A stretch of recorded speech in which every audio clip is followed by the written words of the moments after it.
శ్రీ గురు గణేష్ మేధా దక్షిణామూర్తి సహిత శ్రీ బాలా త్రిపుర సుందరే నమః. సనాతనం ప్రేక్షకులకు శుభోదయం. ధనుసు రాశి వారికి శ్రీ పరాభవ సంవత్సర ఉగాది పర్వదిన శుభాకాంక్షలు. ఈ సంవత్సరం మీకు ఎలా ఉండబోతోందో తెలుసుకుందాం. ఆదాయం 14, వ్యయం 11, రాజపూజ్యం 5, అవమానం 6. దీర్ఘకాలికమైనటువంటి సంచార గ్రహాలు కనుక చూసుకున్నట్లయితే సప్తమ అష్టమాలలో గురుగ్రహ సంచారం నడుస్తోంది. మధ్యలో ఆయన భాగ్యంలో కొంతకాలం సంచారం చేసినప్పటికీ ఎక్కువ కాలంగా అష్టమంలో ఆయన సంచారం చేస్తాడు. అర్ధాష్టమంలో శని యొక్క సంచారం అలానే సాగుతోంది. రాహుకేతులు డిసెంబర్ వరకు తృతీయ భాగ్యాలలో, తర్వాత నుంచి కూడా ద్వితీయ అష్టమాలలో సంచారం చేస్తూ ఉంటారు. ఈ సంవత్సరం అర్ధాష్టమ శనికి తోడుగా అష్టమ గురుడి యొక్క జత కూడా ఉన్నటువంటి కారణం చేత సాధారణమైన ఫలితాలే ధనుసు రాశి వారికి గోచరిస్తున్నాయి. గురుబలం తగ్గుతోంది. అర్ధాష్టమ శని యొక్క ప్రభావం ఉండనే ఉంది. కనుక వృత్తి, ఉద్యోగ, వ్యాపారాల పరంగా చూసుకున్నట్లయితే కనుక ఉద్యోగపరంగా మార్పులు ఉంటాయి, ఒత్తిడి కూడా ఉంటుంది. ప్రమోషన్స్కి అవకాశాలు బాగా తక్కువగా ఉన్నాయని చెప్పుకోవాలి. వ్యాపారస్తులు లాభాల కన్నా కూడా రొటేషన్ల మీద దృష్టి పెట్టడం అనేదే మేలు చేస్తుందని చెప్పని చెప్పుకోవచ్చు. సంవత్సర ద్వితీయార్థం ఏదైతే ఉందో ఇది కొంత అనుకూలంగా ఉండటానికి అవకాశాలు ఏర్పడుతున్నాయి వ్యాపారస్తులైనటువంటి వారికి. సినీ కళా రంగాలలో ఉండేటువంటి వారికి అనుకూలంగా ఉంటుంది. రాజకీయ నాయకులు పదవులను రక్షించుకోవడానికి ప్రాముఖ్యతనివ్వటం అనేది మంచిది. రైతులకు సామాన్యంగా ఉంటుంది ఈ సంవత్సరం అని చెప్పని చెప్పుకోవాలి. నష్టాలు రావడానికి రైతులకు కొంచెం అవకాశాలు కూడా ఉన్నాయి కనుక అయినంత వరకు పెట్టుబడుల విషయంలో రైతులు ఎప్పటికప్పుడు జాగ్రత్తలు పాటించుకుంటూ ఉండేటువంటి ప్రయత్నం చేయడం అనేది మంచిది. ఆర్థికంగా చూసుకున్నట్లయితే కనుక హఠాత్తుగా ఉండేటువంటి ఖర్చుల వలన ఆర్థిక చికాకులు బాగా పెరుగుతాయి. ఇందువలన ఆర్థిక ప్రణాళికలు మీరు అనుకున్నట్లుగా సాగవు. అందుకని ఇక్కడ ఈఎంఐల విషయంలో కూడా జాగ్రత్తగా తీసుకోవాలి.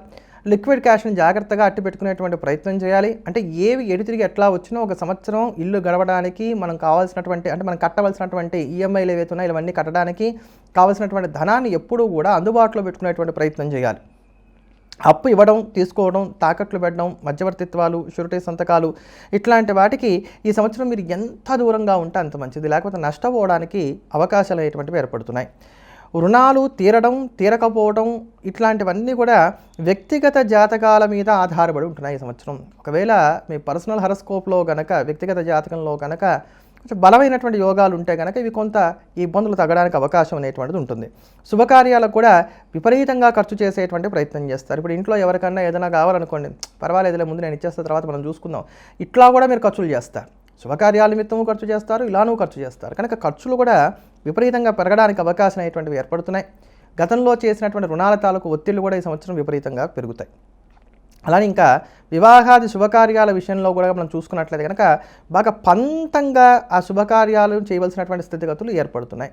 జూన్ తర్వాత నుంచి కూడా ఈ గురుబలాలు ఇట్లాంటివి తగ్గడం, అలానే కుటుంబ స్థానాధిపతి అయినటువంటి శని కూడా చతుర్థంలోనే సంచారం చేస్తున్నటువంటి కారణం చేత మరి వ్యక్తిగత జాతకాల్లో కళ్యాణ గడియలు ఉంటాయి తప్ప లేకపోతే ఈ జూన్ తర్వాత నుంచి కూడా వివాహాది యోగాలు కొంత తగ్గుతున్నాయి ఈ యొక్క ధనుసు రాశి వారికి. ఇంట్లో తరచుగా మాట పట్టింపులు అనేటువంటివి చోటు చేసుకుంటూ ఉంటాయి. తల్లిదండ్రుల యొక్క ఆరోగ్యం పట్ల కూడా శ్రద్ధ వహించవలసినటువంటి స్థితి ఏర్పడుతోంది. సంతానం కూడా ముండిగా వ్యవహరిస్తారు. వైద్య విధానాల ద్వారా సంతానాన్ని కోరుకునేటువంటి వారు అయినంత వరకు వేచి చూచేటువంటి ప్రయత్నాలు చేయడం అనేది మంచిది. ఇంకా విద్యాపరంగా చూసుకున్నట్లయితే కనుక విద్యార్థులకు ఈ సంవత్సరం కొంత యావరేజ్గా ఉండేటువంటి ఫలితాలు ఉంటున్నాయి, మిశ్రమైనటువంటి ఫలితాలు ఉంటున్నాయి. పాస్ అయినప్పటికి కూడా ఆశించినంత ఫలితాలు రావడానికి అవకాశాలు కొంచెం తక్కువగా ఉన్నాయి. చదువుకున్నది కూడా పెద్దగా జ్ఞాపకం ఉండదు. విదేశీ విద్యాభ్యాసానికి చేసేటువంటి ప్రయత్నాలు ఏవైతే ఉన్నాయి, విదేశాలు వెళ్ళాలి, అక్కడ ఎంఎస్ చేయాలి, ఇట్లాంటి ప్రయత్నాలు ఏవైతే ఉన్నాయి ఇవి సానుకూలపడడానికి అవకాశాలు గోచరిస్తున్నాయి. తరచుగా అనారోగ్య సమస్యలు ఉండడానికి అవకాశం కనబడుతున్నాయి. ఆరోగ్యపరంగా చూసుకున్నట్లయితే కనుక ఆరోగ్య విషయంలో అశ్రద్ధ అనేది ఎంత మాత్రం కూడా పనికిరాదు. తలనొప్పి లేకపోతే కనుక ఛాతి నొప్పి ఇట్లాంటివి పెరగడానికి లేకపోతే వీటికి సంబంధించిన సమస్యలు ఏర్పడడానికి అవకాశాలు కనబడుతున్నాయి. నరాలకి సంబంధించినటువంటి ఇబ్బందులు కూడా ఉంటాయి. నడు నొప్పులు, కాళ్ళ నొప్పులు, అజీర్ణ సమస్యలు, బద్ధకం, నిద్రలేమి ఇవి బాధ పెడతాయి. బరువు పెరగడం, బరువు తగ్గడం ఇట్లా బరువుకి సంబంధించినటువంటి చికాకులు కూడా ఏర్పడతాయి. కనుక ఆరోగ్య విషయంలో తగు జాగ్రత్తలు పాటించుకుంటూ ఉండాలి. విదేశీయాన ప్రయత్నాలు మాత్రం ఈ సంవత్సరం సానుకూలపడతాయి. అక్కడ కుటుంబపరంగా బాగుంటే అంటే అక్కడికి వెళ్ళాం, అక్కడ మేము బాగానే ఉన్నాం, ఏదో భార్యాభర్తలం కావచ్చు లేకపోతే అక్కడికి వెళ్ళినటువంటి వారం కావచ్చు అనుకూలంగా ఉన్నాం అనుకుంటే ఆర్థికంగా ఇబ్బందులు ఉంటూ ఉంటాయి.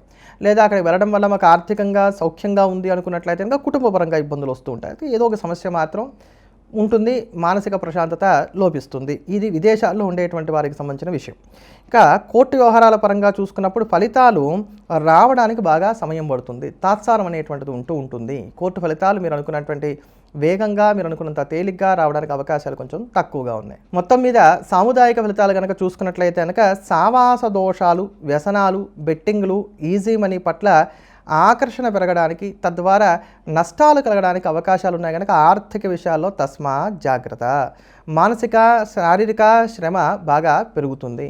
కొనుగోళ్లు సానుకూలపడడానికి అవకాశాలు ఏర్పడుతున్నాయి. ఒక్క ముక్కలో చెప్పాలంటే రిస్క్ అనేటువంటి పదానికి ఈ సంవత్సరం మీరు ఎంత దూరంగా ఉంటే అంత మంచిది. వచ్చే సంవత్సరానికి చక్కటి గురుబలం వచ్చేస్తుంది. వచ్చే సంవత్సరానికి అర్ధాష్టమ శని కూడా వెళ్ళిపోవడానికి అవకాశాలు ఏర్పడతాయి. కనుక ఈ ఒక్క సంవత్సరం వరకు ఎంతగా రిస్క్ను తగ్గించుకునేటువంటి ప్రయత్నం మీరు చేస్తే మీకు అంత మంచిది. నక్షత్రాల వారీగా చూసుకున్నట్లయితే కనుక మూలా నక్షత్రం వారికి ఈ సంవత్సరం ఇంట్లో చక్కటి సౌఖ్యం ఏర్పడడానికి, కుటుంబ సభ్యులతో ఉన్నటువంటి ర్యాపో పెరగడానికి అవకాశాలు ఏర్పడుతున్నాయి. బంధుమిత్రులతో కలిసి ఆనందంగా కాలక్షేపం చేయగలుగుతారు. వీళ్ళతో కలిసి డబ్బును బాగా ఖర్చు పెడతారు. అదే ప్రకారంగా ఆకస్మికంగా వచ్చేటువంటి ధన నష్టాలు కూడా ఉండడానికి అవకాశాలు ఏర్పడుతున్నాయి. స్థాన మార్పు కూడా ఉండొచ్చు. సంఘంలో చక్కటి గౌరవ మర్యాదలు కూడా ఏర్పడతాయని చెప్పని చెప్పుకోవాలి. పూర్వాషాఢ నక్షత్రం వారిని కనుక చూసుకున్నట్లయితే మానసిక అప్రశాంతత పెరుగుతోంది. ప్రయాణాల వలన విపరీతంగా అలసిపోవడానికి, శ్రమ పెరగడానికి అవకాశాలు ఏర్పడుతున్నాయి. అలానే కుటుంబ సభ్యుల యొక్క సహకారం కూడా లభిస్తుంది. నూతన ప్రయత్నాలు కూడా లాభించడానికి అవకాశాలు ఏర్పడుతున్నాయి. ఆర్థిక స్థితిగతులు కొంతవరకు అనుకూలంగానే కొనసాగుతున్నాయి. పెద్దలతో పరిచయాలు కూడా ఏర్పడతాయి. ఇక ఉత్తరాషాఢ నక్షత్రం మొదటి పాదం వారిని కనుక మనం చూసుకున్నట్లయితే కనుక వీరికి ఆర్థిక ఇబ్బందులు ఉండటానికి, అలానే హఠాత్తుగా ఉండేటువంటి స్థానచలనాలు ఉండటానికి, ఆశించినటువంటి ఫలితాలు రాకపోవడానికి, శ్రమ పెరగడానికి అవకాశాలు ఎక్కువగా ఉన్నాయి. దూర ప్రాంత ప్రయాణాల వలన కూడా ఇబ్బందులు ఎక్కువగా ఉంటాయి. వస్తువుల యొక్క భద్రతా విషయంలో కూడా కొంచెం జాగ్రత్తలు పాటించుకునేటువంటి ప్రయత్నం చేయాలి. ఇక ఈ సంవత్సరం ధనుసు రాశి వారు మెరుగైనటువంటి ఫలితాలను పొందడానికి ఎటువంటి పరిహారాలు పాటించాలి అంటే కనుక ప్రతి మంగళవారం ఉపవాసం ఉండటం అనేది ఖచ్చితం. ఇది ఖచ్చితంగా పాటించవలసిన పరిహారం. పగలంతా పాలు, పళ్ళు, పలరసాలు, టీ, కాఫీ, కొబ్బరి బోండం ఇట్లాంటివన్నీ తీసుకుంటూ రాత్రి 8 దాటిన తర్వాత భోజనం చేయటం అనేది ఒక నియమంగా పెట్టుకోండి.